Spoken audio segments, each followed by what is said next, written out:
for watching my presentation. Today I will be analyzing the user agreement or terms and conditions of the website Priceline.com. Specifically, I reviewed sections A through F of the terms of use.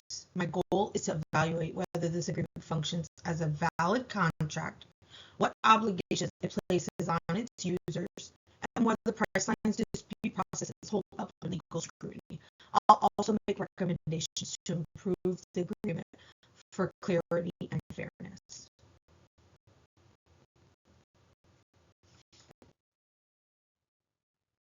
Let's begin with the first question.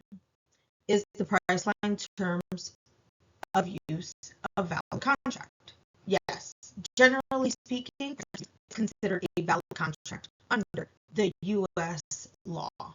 This type of agreement is known as a browse wrap contract, meaning that the users accept terms simply by using the website, even if they never actually read the terms.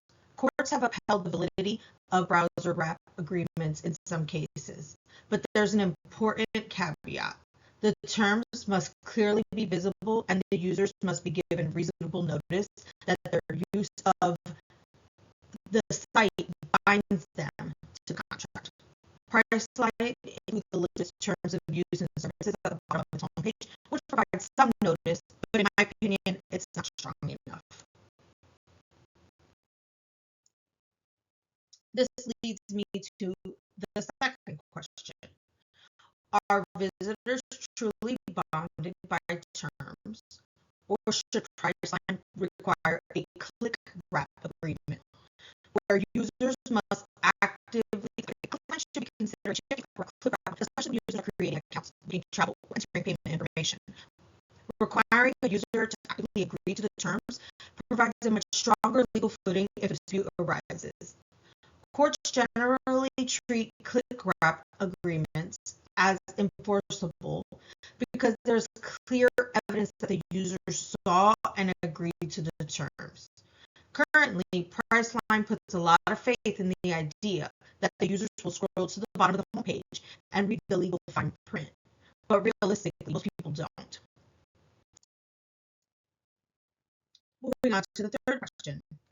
If a user has a dispute with Priceline, can they sue the company? The answer is no. Priceline terms include a binding arbitration clause and a class action waiver, which means the users waive their right to sue in court or join a class action lawsuit. Instead, disputes must be resolved through a private arbitration, offered by the American Arbitration Association. While this is legally enforceable in many cases, it also puts users at a disadvantage. Arbitration tends to favor corporation and limits consumers' ability to hold companies publicly accountable. Now let's talk about recommendation changes. First, as I mentioned earlier, I recommend Priceline implement a click wrap agreement at key moments in the booking process so users are explicitly agreeing to terms.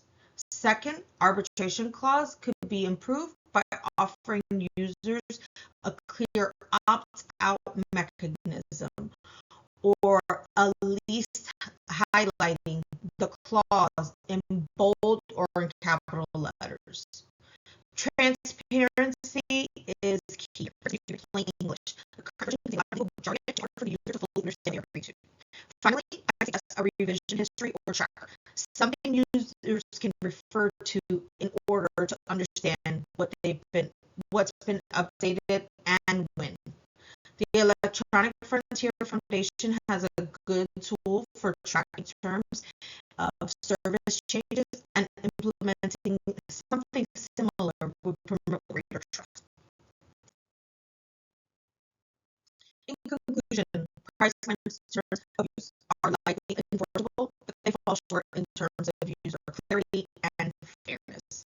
A few strategic updates, such as adopting a click wrap agreement, simplifying the language, and improving visibility of important clauses, would go a long way in making the site's legal obligations more transparent and equitable for users. Thank you for watching my analysis.